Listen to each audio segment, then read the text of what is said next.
15 yards. We're going to act like we've dropped 3 rounds out of the carrier. Got the 22 LR with a set of LifeCard sights, the magnetic versions, 3-dot, green in front, red in back. Let's see how fast I can put 3 rounds on target starting now.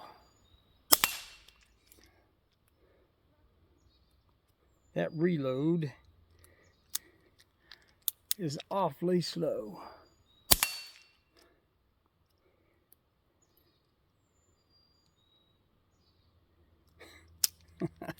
But you can get on target pretty quick. There we go, 3 rounds. We'll have to see if we can, I'll have to see if I can beat that.